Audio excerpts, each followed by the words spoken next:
Welcome to the Vasu classes.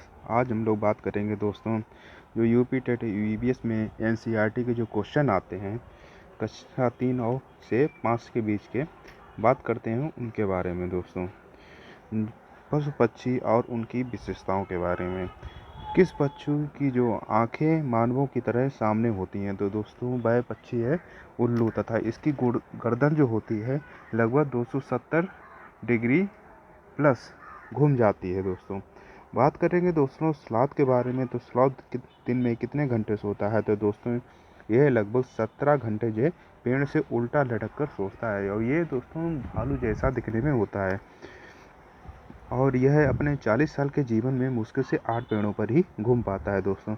बात करेंगे बाघ के बारे में, तो बाघ के कान कितने अलग अलग दिशाओं में घूम सकते हैं? तो दोस्तों बाघ के जो कान होते हैं चारों दिशाओं में हल्की आहट सुनने के लिए उसके जो कान हैं वे चारों दिशाओं में घूम सकते हैं दोस्तों। बात करें जो बाघ की मूंछें जो होती हैं वह शिकार की स्थिति अच्छे से पता कर सकती हैं दोस्तों। बात करेंगे हम लोग हाथी के एक झुंड में कितनी हथनियाँ होती हैं? तो हाथी के एक झुंड में 10 से 12 मतलब हाथी या हथनियाँ होती हैं, और उनके बच्चे होते हैं दोस्तों। और जो 15 साल के बच्चे हो जाते हैं तो वह जो झुंड को छोड़ देते हैं दोस्तों। बात की जाए झुंड का नेतृत्व कौन करता है? तो जो सबसे बुजुर्ग हथनी होती है वह झुंड का नेतृत्व करती है। बात करेंगे दोस्तों नर हाथी कितने वर्ष में झुंड को छोड़ देते हैं? तो वह छोड़ देते हैं 10 से 15 वर्ष की उम्र में। बात करेंगे एक बड़ा हाथी एक दिन में कितनी पत्तियां खा लेता है? तो दोस्तों वह खा लेता है 100 किलोग्राम से ज़्यादा पत्तियां खा लेता है। तथा जो सांप के बाहरी कान नहीं होते वह कैसे सुनता है? तो वो ज़मीन पर जो कंपन अर्थात वाइब्रेशन होता है उसे महसूस कर लेता है दोस्तों। आप कहीं कहीं देखते होंगे जब कोई चीज़ बजती है या उसके पास साउंड होता है तो एकदम से फूलता है फिर पचकता है, तो यह कंपन को महसूस करता है दोस्तों। बात करेंगे दोस्तों भारत में कितने प्रकार के जहरीले सांप पाए जाते हैं? तो दोस्तों भारत में 4 प्रकार के जहरीले सांप पाए जाते हैं, जिसमें है नाग, गरेद, दुबोया और अफाई दोस्तों। बात करेंगे दोस्तों कालबेलिया किसे कहते हैं? तो दोस्तों कालबेलिया जो है वह सांपों को नचाने वाली जाति है दोस्तों।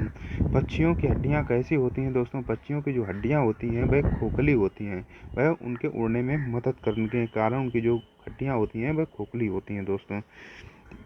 अब बात करेंगे दोस्तों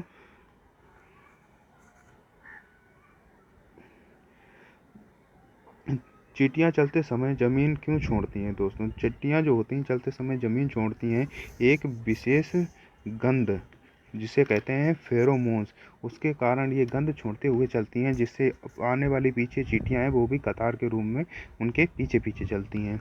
बात करेंगे दोस्तों रेशम का कीड़ा अपनी मादा को कैसे पहचानता है? तो वह उसकी गंध को कई किलोमीटर दूर से ही पहचान लेता है।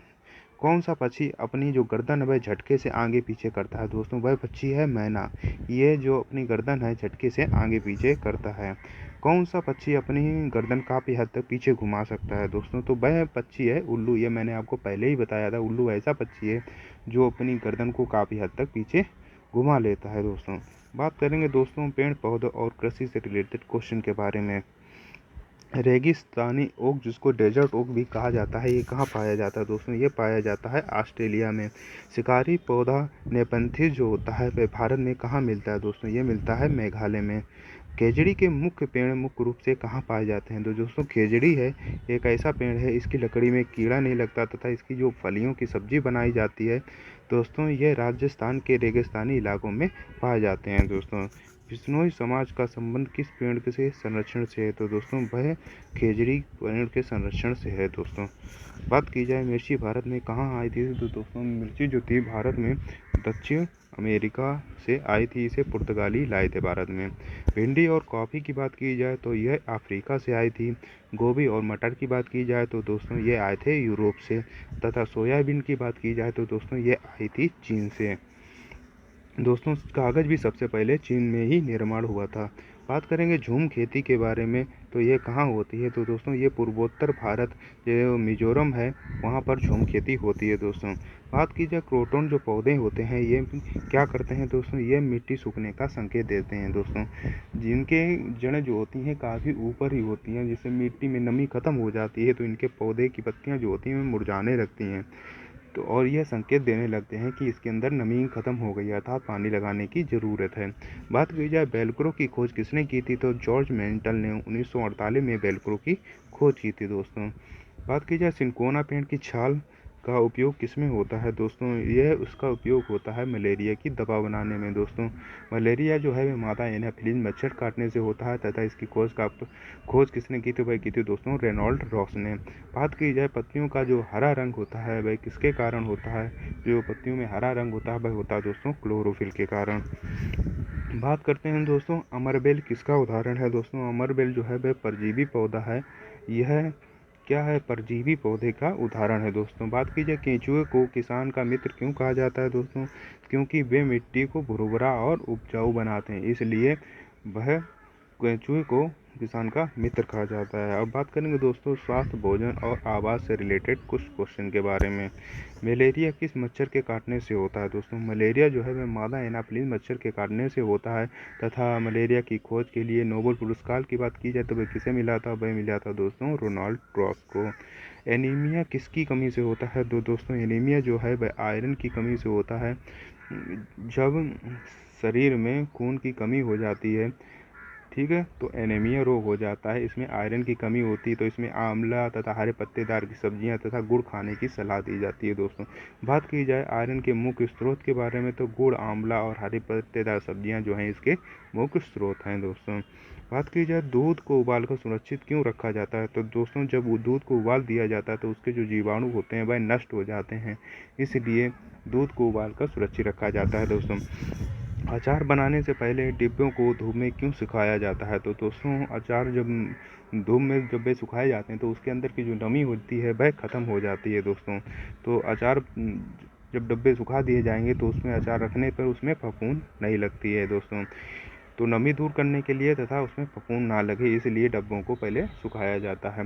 बांस और लकड़ी के घर कहाँ बनाए जाते हैं, तो दोस्तों यह असम में बनाए जाते हैं, क्योंकि असम में पानी का भराव हो जाता है जिसके कारण जो बांस और लकड़ी के घर बनाए जाते हैं दोस्तों। बात की जाए मिट्टी के घर और कटीली झाड़ियाँ वाली छतें कहाँ पाई जाती हैं, तो दोस्तों ये पाई जाती हैं राजस्थान में दोस्तों। बात की जाए पत्थर और लकड़ी के जो घर बने होते हैं वे कहाँ होते हैं, तो दोस्तों वे होते हैं हिमाचल प्रदेश और लद्दाख में दोस्तों। जैसे मनाली जो एक हिमाचल प्रदेश का हिस्सा है, ठीक है, हिमाचल प्रदेश और लद्दाख में वहाँ पत्थर और लकड़ी के बने हुए घर होते हैं दोस्तों।